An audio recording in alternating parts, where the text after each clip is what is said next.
This story starts with a couple who decided to go camping in the Washington wilderness for their anniversary. They wanted to get away from everything, just disconnect for a week.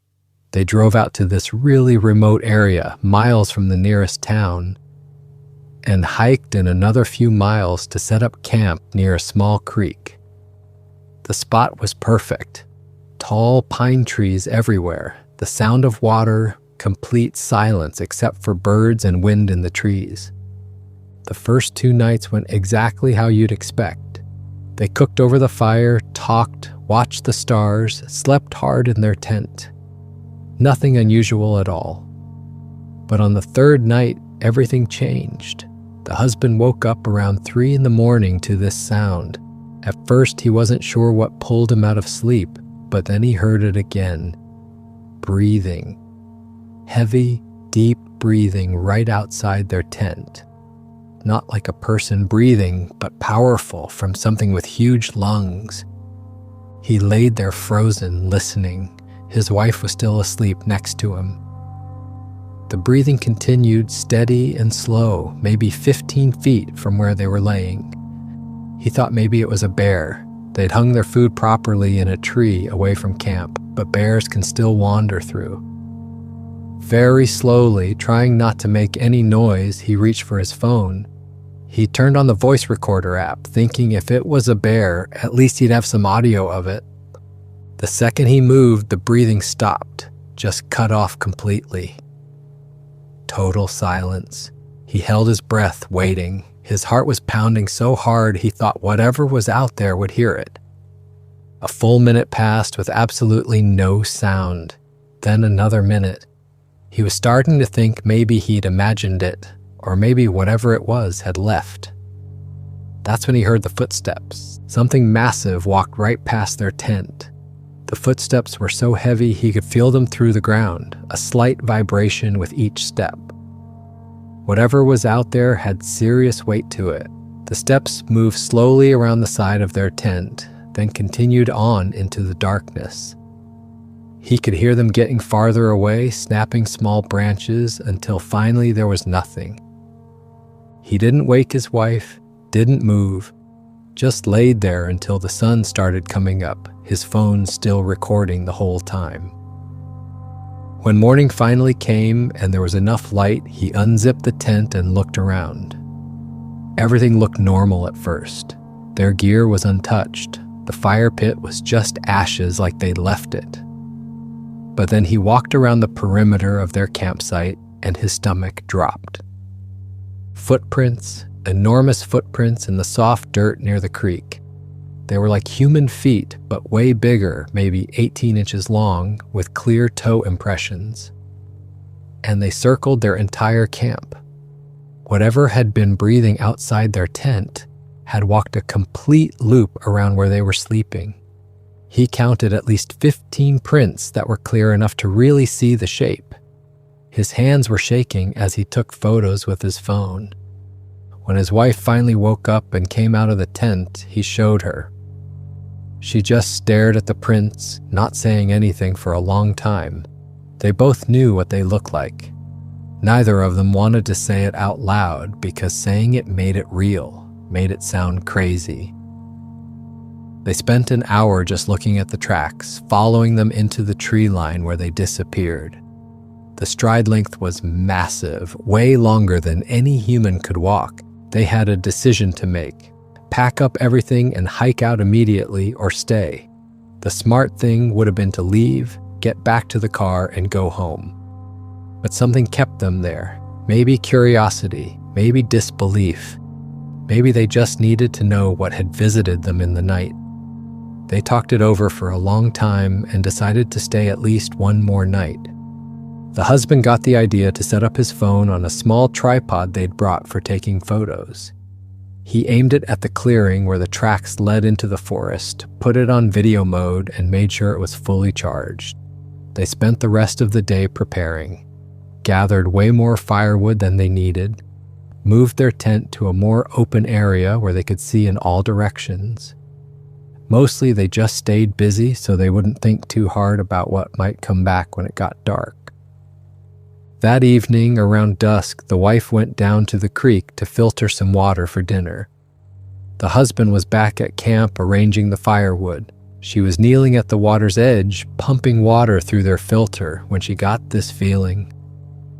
You know that feeling when you can sense someone watching you? The hair on the back of her neck stood up. She looked up slowly and across the creek, maybe 60 feet away. Something was standing at the tree line. It was a Bigfoot. There's no other way to describe it. The thing was massive, easily 8 feet tall, covered completely in dark reddish-brown fur. It was just standing there, perfectly still, watching her. She froze with the water filter in her hands, didn't even breathe. Her brain was trying to process what she was seeing. It looked more human-like than ape-like in the face, but covered entirely in that thick fur. The shoulders were incredibly broad, arms longer than a person's arms, hanging down almost to its knees. The creature tilted its head slightly to one side, the way a dog does when it's trying to understand something. It was studying her with obvious intelligence in its eyes, not the blank stare of an animal, but aware, thinking, curious. Its face was darker than the rest of its body, with what looked like a prominent brow ridge. She could see its chest moving with each breath, slow and steady. It shifted its weight slightly from one foot to the other, but didn't move toward her or away. They stayed like that for what felt like forever, but was probably only a minute. The wife was dimly aware that she should be terrified, should be running, but she wasn't. There was something in the creature's posture, in the way it was watching her, that didn't feel threatening. It felt curious, cautious, maybe even as scared as she was. Then, very slowly, the Bigfoot turned and walked back into the thick forest. It didn't run or crash through the brush, just walked away calmly, like it had seen what it wanted to see. She watched it disappear into the shadows between the trees. The wife stayed frozen for another few seconds, her heart hammering in her chest. Then she scrambled to her feet, leaving the water filter by the creek, and ran back to camp. She was shaking so hard she could barely talk. She told her husband what happened, describing every detail she could remember. The size of it, the color of the fur, the way it looked at her, how it had just stood there watching. He believed her immediately. After the footprints they'd found that morning, there was no question something was out there. His first instinct was to pack up and leave right then, but she said no. She wanted to stay. She needed to know more. That's when they remembered the phone. It had been recording the whole time, aimed at the wrong direction toward their camp, but it might have caught audio. They checked the video and you couldn't see anything useful, just their campsite and trees. But when they listened with headphones, they could hear it. About 16 minutes in, there was the sound of her shocked gasp, very faint in the distance. Then the heavy footsteps of something large, walking away through brush and dried leaves. The steps were slow and deliberate, and you could hear branches breaking under the weight. It was real. They had proof it was real, even if the proof was just sound. Neither of them slept much that night. They kept a big fire burning and took turns staying awake. The husband took the first shift while his wife tried to rest. She laid in the tent with her eyes open, listening to every sound. The forest at night is never really quiet. There are always insects, the wind in the trees, small animals moving through the underbrush. But now every sound made her wonder if it was the creature coming back. Around midnight, while the husband was sitting by the fire, he heard something approaching. Footsteps in the darkness, staying just beyond where the firelight reached. They were heavy, deliberate, moving slowly around the perimeter of their camp. He woke his wife quietly and they both sat there listening. The footsteps would stop for a while and they could hear breathing again. That same heavy, deep breathing from the night before. Every so often there was the sound of a branch snapping or brush being pushed aside. Whatever was out there was moving around their camp but not coming closer, like it was respecting the boundary of their firelight. Sometimes the footsteps would move to one side of the camp, stay there for a few minutes, then move around to another side. It was circling them again, but slower this time, more deliberate. The husband grabbed his phone and started recording audio again. They sat in complete silence, barely breathing, just listening to the creature move in the darkness around them. The husband whispered that he was going to use his phone light to try and see it. His wife grabbed his arm, scared, but he said they needed to know what they were dealing with. Very slowly, trying not to make sudden movements, he raised the phone and turned on the flashlight, pointing it toward where the sounds were coming from. For just a second, maybe two, they saw it. The Bigfoot was behind a large tree trunk, only partially visible. The light caught its eyes first, reflecting back at them with an eerie green glow, like a deer's eyes in headlights. Then they could see part of its face, the dark fur, the broad nose. Its mouth was slightly open and they could see teeth. Not threatening, just breathing. The creature didn't move when the light hit it, just stood there looking back at them. Then very slowly it stepped back deeper into darkness, melting into the shadows between the trees. They heard it walk away, not running, just moving off into the forest with those heavy, measured steps. After that, the rest of the night was quiet, but neither of them could sleep. They sat by the fire until dawn, watching the tree line, wondering if it would come back.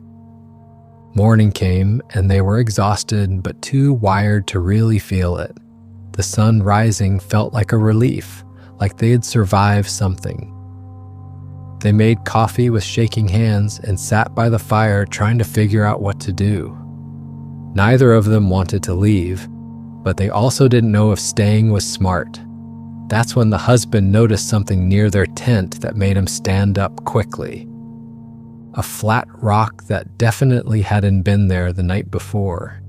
It was about the size of a dinner plate, smooth and gray, placed right near the entrance to their tent.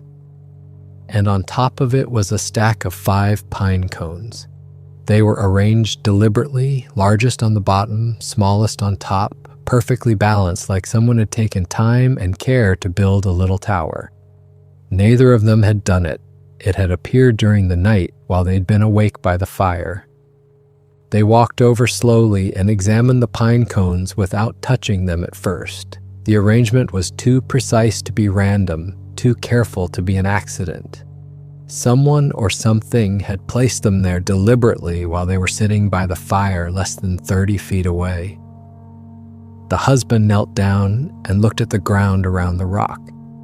There were no footprints in the dirt, like the creature had been careful not to leave tracks this time. Or maybe it was just that good at moving through the forest. The wife said maybe it was a sign, a way of communicating. Maybe the Bigfoot was trying to tell them something. The husband said maybe it was a peace offering, or a test, or just a gift from one intelligent being to another. They didn't know, but one thing was clear. This creature, whatever it was trying to make contact peacefully.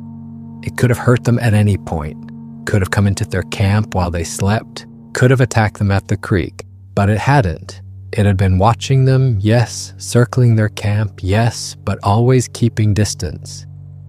And now it was leaving them gifts. The wife started crying, not from fear, but from the weight of what was happening. She sat down on the ground next to the rock and just let the tears come. The husband sat next to her and put his arm around her shoulders. They sat there for a long time looking at those 5 pine cones stacked so carefully, trying to understand what they'd stumbled into out here in these remote woods. This was real. This was actually happening. And it was changing everything they thought they knew about the world. After a while, the husband had an idea. If the Bigfoot left them something, maybe they should leave something in return. Show that they understood this was communication, that they wanted to be peaceful too. They talked it over and decided to try. They took some trail mix and jerky from their food supplies, things that tasted good and had protein. They placed the food on the same flat rock where the pine cones had been, arranging it neatly. Then they moved back to their camp area to watch from a distance. They sat there for over an hour, barely moving, just watching that rock with the food on it. The sun climbed higher in the sky, birds flew around overhead. A squirrel ran up a nearby tree. But the food sat untouched. The wife started to think maybe the Bigfoot wasn't interested, or maybe it was gone, moved on to somewhere else. Maybe those pine cones had been a goodbye and they'd missed their chance. Eventually, they gave up watching and started making lunch. The wife was cutting vegetables for a simple soup, and the husband was digging through their supplies for the pot. Maybe 10 minutes passed where neither of them was looking at the rock. The husband happened to glance over while he was stirring the soup, and he froze.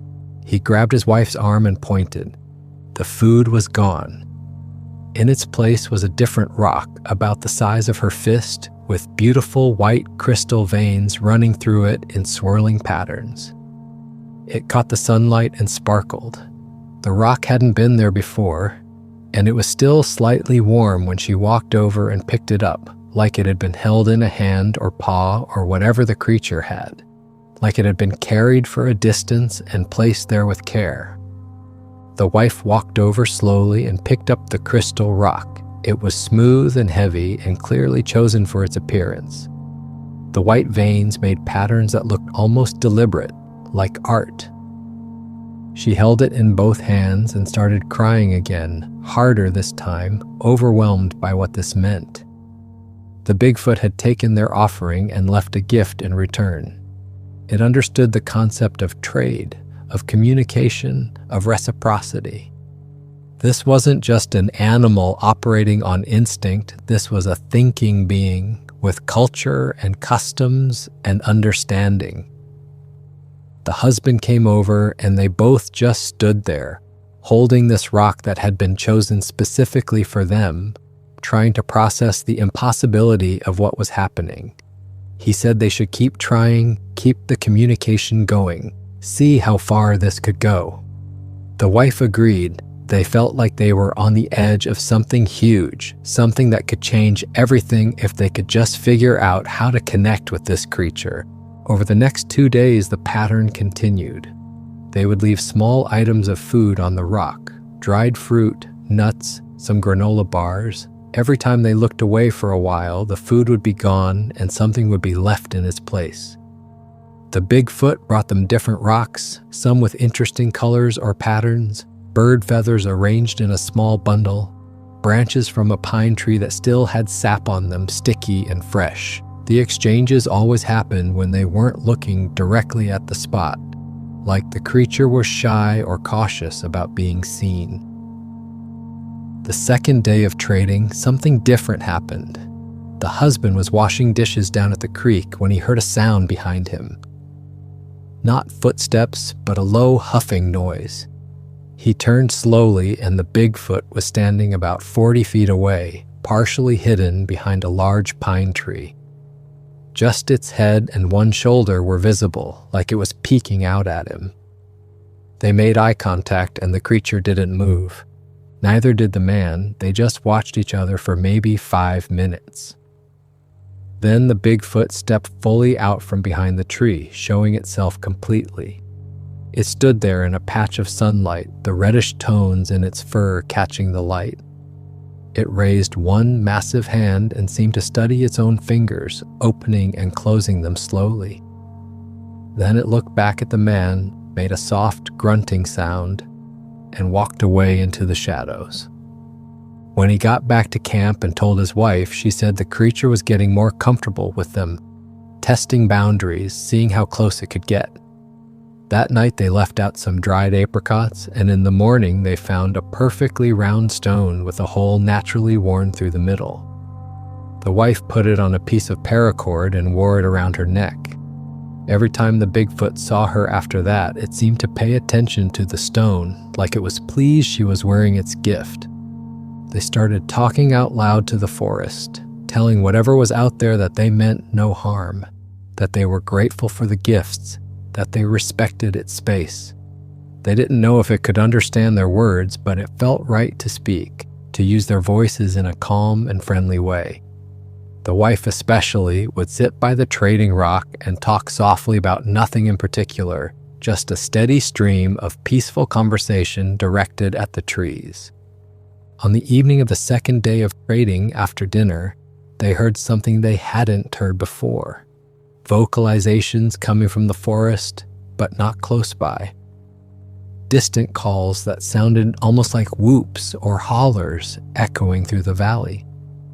The sounds went back and forth like two creatures communicating across a long distance. The couple sat by their fire, listening, fascinated. The calls continued for maybe 20 minutes, then stopped. They wondered if their Bigfoot was talking to others of its kind, maybe telling them about the humans at the creek. Later that same night, around 10 o'clock, they heard movement near their camp. Multiple sets of footsteps, not just one. They sat up in their tent, listening hard. The footsteps circled their campsite, staying in the darkness. But there were definitely at least two different creatures out there. One set of steps was heavy and slow, the familiar pattern they'd come to recognize. But the other was lighter, faster, moving with a different rhythm. A younger Bigfoot maybe, or a smaller one. The two creatures seemed to be moving together, staying close to each other. The husband whispered that he thought it was showing another one their camp, bringing a companion to see the humans. They heard low vocalizations between the two creatures, soft grunts and rumbles like they were having a conversation. This went on for about 15 minutes. Then both sets of footsteps moved away together and the forest went quiet. In the morning, they found multiple footprints, confirming there had been two of them. One set of prints was massive, the size they'd come to recognize. The other was smaller, maybe only 14 inches long, with a narrower shape.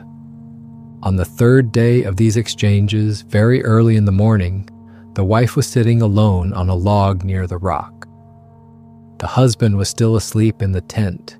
She'd woken up at dawn and wanted to write in her journal about everything that had happened. She was focused on the page, trying to find words to describe the experience when she heard footsteps, not trying to be quiet this time, just walking normally through the forest. She looked up, and the Bigfoot was standing 30 feet away in full morning light. This was the first time she was seeing it completely clearly, not across a creek or in the darkness. The creature was even more impressive up close. Its face was flatter than a gorilla's face, more similar to human proportions but covered in coarse hair. The eyes were dark brown, intelligent and gentle, watching her with what looked like curiosity. There were old scars across one shoulder and down its arm, healed wounds from something that happened long ago. She stayed absolutely still, barely breathing, her heart pounding so hard she could hear it in her ears. The Bigfoot looked at her for a long moment, then very slowly it sat down cross-legged on the ground. Just sat there, facing her like it was settling in to watch. They stayed like that, staring at each other for nearly 10 full minutes. Neither moving, barely blinking. Just this silent acknowledgement passing between them. Finally, the creature stood up, the movement slow and deliberate. It made a soft grunt, low in its chest, then turned and walked back into the forest. The wife sat there for another few minutes, shaking from adrenaline. That's when she realized she'd been holding her phone in her lap the whole time, her journal resting on top of it. She'd completely forgotten about recording or taking photos. Her hands were trembling as she picked up the phone and saw it was off. The battery had died sometime during the night. She went to the tent and woke her husband, words tumbling out as she described what had just happened. They were both excited and almost giddy with disbelief. When they checked the phone and saw the dead battery, he was disappointed. No photos, no video, no proof. But she told him it felt right that it hadn't been recorded. Some moments were meant to just be experienced, to exist only in memory. He understood what she meant. That day, they decided to do something different. Instead of waiting at camp, they went for a walk into the forest, following a game trail that led away from the creek. They'd only gone maybe a quarter mile when they found something that made them stop. A tree had been stripped of its bark in long vertical strips about 7 feet off the ground. The marks were fresh sap still oozing from the wood. Claw marks, but not from a bear. These were made by fingers. They could see the individual lines where nails or thick fingernails had dug into the bark. The Bigfoot had marked this tree, maybe as a territory marker, maybe just as a sign of its presence. Further along the trail, they found more signs, a large depression in the moss and leaves where something heavy had been sitting or laying down. The shape was clearly from a large body, and the surrounding plants were bent, but not broken, like whatever had been there had been careful not to damage things unnecessarily. Broken branches at head height snapped cleanly, too high for a human to reach easily without jumping. They were in the creature's territory, seeing the evidence of its daily life. The wife found a clump of fur snagged on a rough piece of bark, dark reddish-brown, coarse and thick. She carefully collected some of it and put it in her pocket. When they got back to camp that afternoon, they found the Bigfoot had visited while they were gone. 3 perfect circles of small stones had been arranged on the ground near their tent. Each circle was about a foot across, the stones carefully placed so they touched each other. The pattern was beautiful and deliberate. The creature was creating art for them, or maybe it was a message in a language they couldn't read. Either way, it had spent time making something intricate while they were away. The husband counted the stones, 27 in total, 9 in each circle. He wondered if numbers meant something to the creature. That afternoon, they both sat at the trading spot together. They left out some honey they'd brought for their tea, poured into a small bowl they'd made from bark. It was the last of their food offerings, the best thing they had left to give. They moved back to camp and waited. The Bigfoot appeared from the tree line after only about 20 minutes, much faster than before, like it had been waiting nearby, watching for them to leave. The creature approached to within 15 feet of where they sat, closer than it had ever come while they were present. It made low rumbling sounds deep in its chest, not threatening at all, almost like the purring of a huge cat. The sound vibrated in their own chests from across the distance. They could see details they'd never noticed before. The way its muscles moved under the fur, the incredible width of its chest, the length of its arms that hung down past its knees. Its hands were remarkable, so human-like but scaled up, with thick fingers that could probably snap a branch as thick as their arms. The Bigfoot bent down and picked up the bark bowl with the honey. It brought the bowl close to its face and sniffed, then very carefully licked some of the honey out. Its tongue was large and dark-colored. It made a satisfied sound, almost a hum, and finished the rest of the honey. Then it set the bowl down gently and looked at them. For a long moment, nobody moved. Then the Bigfoot did something that made the wife gasp. It placed its hand flat on its own chest, right over where its heart would be, and kept it there for a few seconds. Then it pointed at them with one long finger, a gesture. It understood that they'd given it something from their own supplies, something precious, and it was acknowledging that gift. The husband, moving very slowly so he wouldn't startle it, extended his hand out, palm up in a gesture of peace and friendship. The Bigfoot stared at his outstretched hand for what felt like a full minute. Then it took 2 steps closer. The wife held her breath. The creature reached out its own hand, extending it toward the man's. Its hand was enormous, easily twice the size of a human hand, with thick fingers covered in the same dark fur. Their hands were nearly touching, only inches apart. The husband could feel the heat coming off the creature's skin, could see the dark calluses on its palm and the thick nails on each finger. He waited, not moving forward, letting the Bigfoot make the choice. The creature's fingers trembled slightly, like it was nervous or uncertain.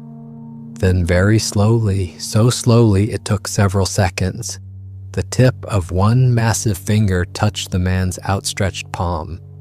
The contact lasted maybe 3 seconds.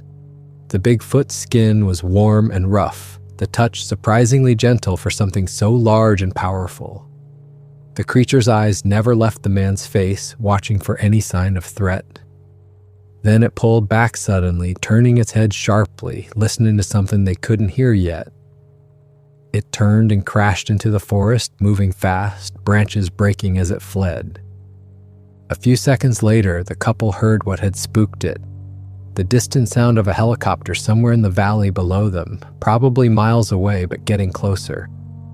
The Bigfoot had heard it long before they did and knew what it meant. Human presence beyond just the 2 people it had been visiting. The creature was smart enough to know helicopters meant danger. The couple stood there for several minutes after the sound faded, the husband still holding his hand up, looking at his palm where the Bigfoot had touched him. Neither of them spoke. What could they say? They'd just made physical contact with a creature that wasn't supposed to exist. That evening, as the sun was setting and they were making dinner, they heard something that made them stop moving. Singing, or something like singing. A vocalization coming from somewhere up the mountain, melodic and haunting. It rose and fell in pitch, held long notes that echoed off the rocks, then dropped into lower tones that rumbled through the valley.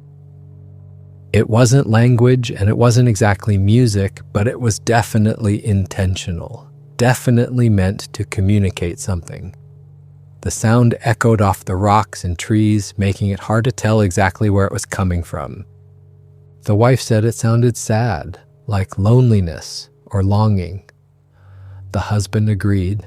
They stood by their fire, dinner forgotten, just listening.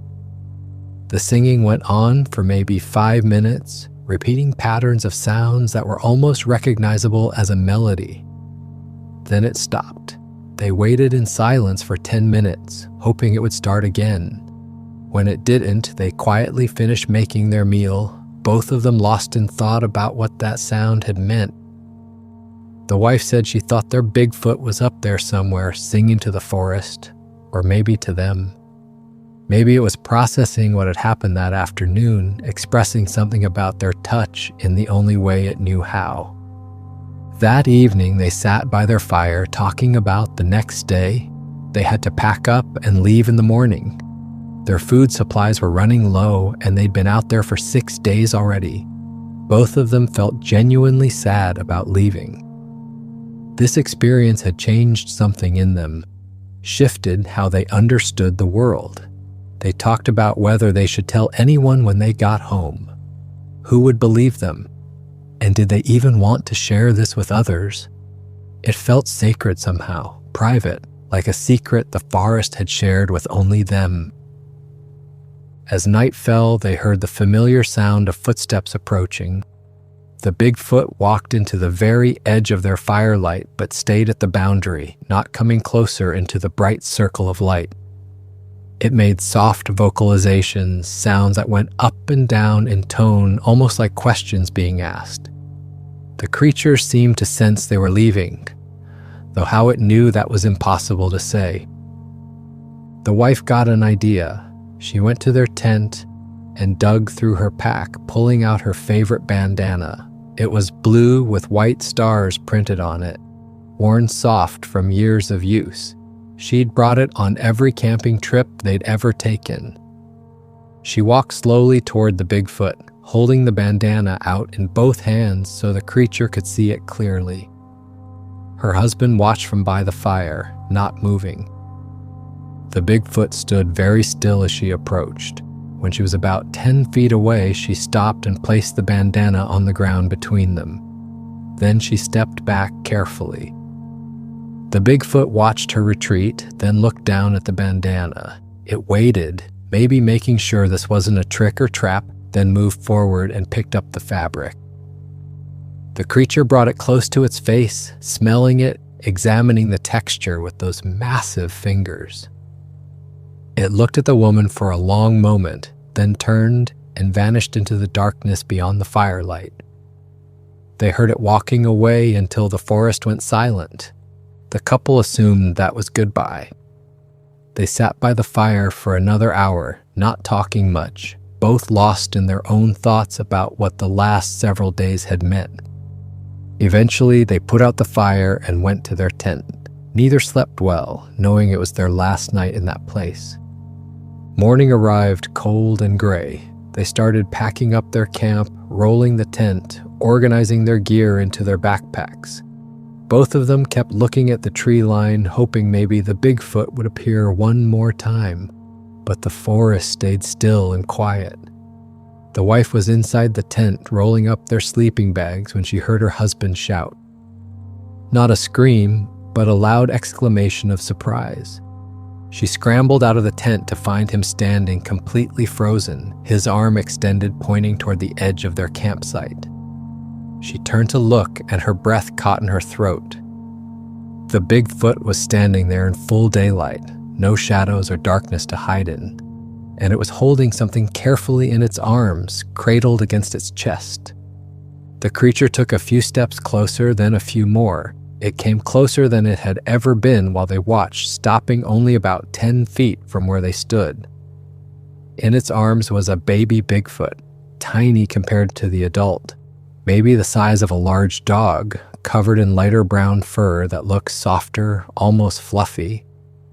The baby's eyes were barely open, and it was breathing in shallow, rapid gasps. It wasn't moving except for that labored breathing. Even from where they stood, they could tell something was very wrong. The adult Bigfoot made sounds they'd never heard it make before. Desperate, pleading sounds that were heartbreaking to hear. It was the sound of a parent in crisis, terrified for its child. Very gently, the adult bent down and placed the baby on the ground, then used its large hands to push the tiny body toward the couple. It was asking them for help. The realization hit them both at the same time, and they just stared, frozen by the impossibility of what was happening. The wife dropped to her knees and crawled toward the baby. The adult Bigfoot took several steps back but didn't leave, watching every movement she made. When she got close enough, she could feel heat radiating off the baby's small body. Fever. The baby was burning up with fever. She reached out very slowly and touched its shoulder. The fur was damp with sweat, and the skin underneath was like touching a stove. The baby opened its eyes slightly at her touch and made a small whimpering sound. Its eyes were glassy and unfocused. The adult creature paced back and forth, making those distress sounds, its large hands clenching and unclenching. The husband snapped out of his shock and said they needed to cool the fever down immediately. He ran to their water bottles and their first aid kit while his wife stayed with the baby, talking softly to it, trying to comfort it somehow. She carefully lifted the baby's head and dribbled a small amount of water onto its lips. The baby's tongue came out weakly and licked at the water. It swallowed a little bit, which was a good sign. The husband came back with their supplies and knelt beside her. They worked together, using their bandanas soaked in cold creek water to wipe down the baby's face and body, trying to bring down the dangerous fever. They had to move carefully. The baby was so small and fragile, and they had no idea what would happen if they made a wrong move. The adult Bigfoot had sat down on the ground about 15 feet away, watching intently. Every time the baby made a sound, the adult responded with soft rumbles, clearly communication between parent and child. The baby would quiet slightly at the sound of the adult's voice, finding comfort in it even in its sick state. The husband kept running back and forth to the creek, soaking their bandanas in the cold water, wringing them out, bringing them back. The wife held the baby's head steady and kept applying the cool cloths to its forehead, its neck, under its arms. Slowly, very slowly, the baby's breathing started to ease. The rapid gasping became deeper, more regular. Its skin didn't feel quite as hot. After they'd cooled the baby down a bit, the wife noticed its foot. One of the back feet was swollen, almost twice the size of the other one. The skin was hot and red where it wasn't covered by fur. An infection, and a serious one. There was a cut across the pad of the foot, not bleeding but clearly not healing either. The wound was filled with pus, and the skin around it was angry and inflamed. She touched the area around it gently, and the baby whimpered, trying to pull its foot away. She looked at her husband, and he understood immediately. They needed to clean it. They had antiseptic in their first aid kit and clean gauze. It would hurt the baby, but leaving the infection would be worse. He poured some of their drinking water over the wound first, washing away the worst of the infection. The baby cried out, a sound so heartbreaking that the wife almost stopped. But she held the tiny foot steady, talking in a calm, quiet voice the whole time, trying to soothe it. The husband opened the antiseptic and carefully applied it to the infected cut. The baby made a louder sound of pain, and the adult creature stood up abruptly, taking a step forward. Its hands were clenched, and it made a warning sound low in its throat. But then it stopped, seeming to understand they were trying to help, not hurt. It sat back down slowly, watching every move they made, trusting them with the most precious thing in its world. They cleaned the wound as thoroughly as they could. The husband used tweezers from the first aid kit to remove some debris that had gotten into the cut, probably from when the baby had stepped on something sharp. Each time he pulled something out, the baby cried, and the adult made distressed sounds. But the couple kept working, knowing this had to be done. When the wound was finally clean, the wife applied antibiotic ointment from their kit, coating the cut completely. Then they wrapped the foot in clean white gauze, making sure it was secure but not too tight. They didn't want to cut off circulation. The husband used medical tape to keep the gauze in place. When they finished, the baby looked down at its bandaged foot with what seemed like confusion, like it had never seen anything like that before. They gave the baby more water, mixing in some electrolyte powder they had for emergencies. The baby drank more this time, actually swallowing several times. Its eyes were clearer now, more focused. The fever was coming down from the cool water treatment. They kept rotating cool, wet bandanas on its head and body, changing them out every few minutes as they warmed up from the baby's skin. The wife checked the baby's other limbs, looking for any other injuries. She found some scratches and scrapes, but nothing serious. The foot had been the main problem. She wondered how long the baby had been suffering with that infection. Days, maybe. It could have died if the adult hadn't brought it to them. After about an hour, the baby made a different sound, not distressed, but almost curious. It opened its eyes wider and looked around, actually focusing on things. It saw the wife's face close to its own and reached up with one tiny hand, touching her nose with a finger. The touch was gentle, exploratory. She laughed with relief, and the baby's eyes went wide at the sound. It tilted its head, studying her face. The adult Bigfoot responded immediately with its own rumbling vocalization.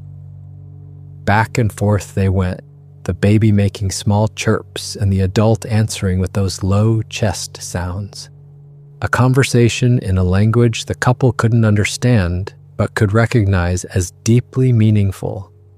The baby was talking to its parent, telling it things, and the parent was responding with obvious relief and love. After almost 2 hours of care, the baby struggled to turn over onto its stomach. It was alert enough now to want to move on its own. Slowly, wobbling, it began to crawl toward the adult Bigfoot. The wife and husband stayed very still, not wanting to interfere. The baby made it about halfway before the adult could no longer hold back. The creature rushed forward and scooped up the baby in its massive arms, cradling it protectively against its chest. The adult examined the bandaged foot carefully, touching it gently with one huge finger.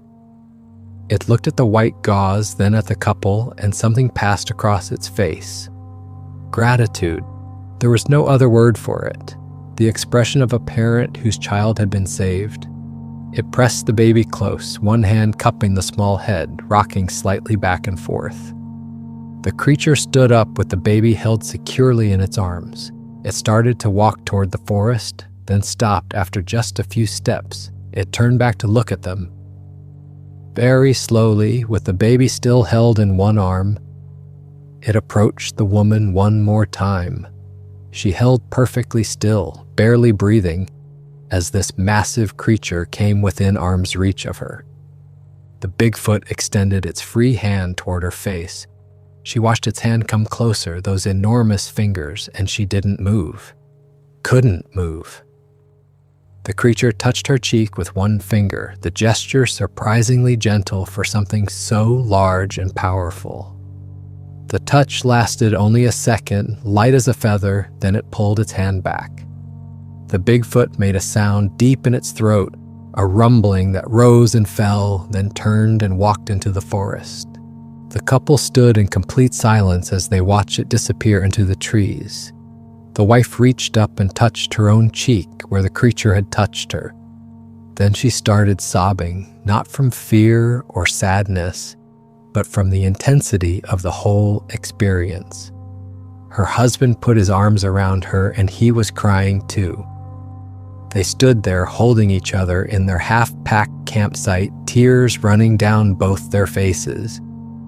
They sat down on their packed bags and waited, hoping the Bigfoot would come back one more time. An hour passed. Birds returned to the trees around them, their chirping the only sound. The forest seemed normal again, like nothing extraordinary had happened there, but the Bigfoot didn't return. Finally, they accepted it was really over and finished packing their gear. The hike back to their car felt surreal. They walked in silence mostly, each lost in their own thoughts, trying to process everything they'd witnessed. The forest looked the same as when they'd hiked in 6 days earlier, but they were completely different people walking out. When they reached their car and loaded their packs, the wife started crying again. Leaving felt like leaving behind something precious that they'd never find again. The drive home took several hours and they barely spoke. What was there to say? Every time one of them tried to put it into words, the words felt inadequate. They stopped once for gas and food, but couldn't eat much. When they finally got back to their apartment in the city, everything felt wrong. Too loud, too bright, too fast. They unpacked in silence and went to bed early, both exhausted in ways that had nothing to do with physical tiredness. Over the next few days, they tried to return to normal life, going to work, seeing friends, doing errands. But everything felt hollow and strange. They talked between themselves constantly, going over every detail, making sure they both remembered the same things. They looked at the photos of the footprints on the first morning. The phone videos showed nothing but forest. The audio captured some sounds, but nothing conclusive. They had almost no proof. The blue bandana was never returned. The antiseptic bottle and gauze were gone. Nobody would believe them if they told this story. They made a decision not to tell anyone. It felt too sacred to share. So they kept it to themselves, a secret they carried together. 3 months later, the wife decided to go hiking alone. She needed to be back in the woods. She didn't go back to the same place where they'd camped, just found a trail system a few hours away and drove there on a Saturday morning. She hiked for about 2 hours just walking and thinking. When she decided to turn back, she came to the trailhead parking area and stopped dead. There was something tied to a tree branch right at the entrance. A piece of blue fabric with white stars, her bandana. Her hands shook as she untied it from the branch. It had been placed deliberately, tied at eye level, impossible to miss. Someone or something had put it there, at this specific trailhead in a completely different part of the state. When she unfolded the bandana, something fell out onto the ground, a small bracelet made from braided plant fibers. The braiding was intricate, careful work. The bracelet was exactly the right size to fit around a human wrist. She picked it up with trembling fingers. This hadn't been made by human hands. The materials weren't anything you could buy. She sat down right there and cried. The Bigfoot had left her this gift, had somehow known she would come to this place, or had left gifts at multiple places hoping she'd find one. The creature remembered what they'd done, and it had taken the time to make something beautiful to give back. She drove home, still crying, the bracelet clutched in her hand. When she showed her husband, he held it carefully, examining the craftsmanship. They both understood what it meant. Somewhere in those mountains, a baby Bigfoot was alive and healthy because they had chosen to stay, because they had chosen to help. And the parent had never forgotten. The wife wears the bracelet every day. Friends have asked about it, and she just says it was a gift from a camping trip. Sometimes she touches it, and her mind goes back to that morning, kneeling in the dirt next to a baby Bigfoot, watching its parent trust her with everything it loved. Some experiences change you forever. This was one of them. For more interesting stories, check this out.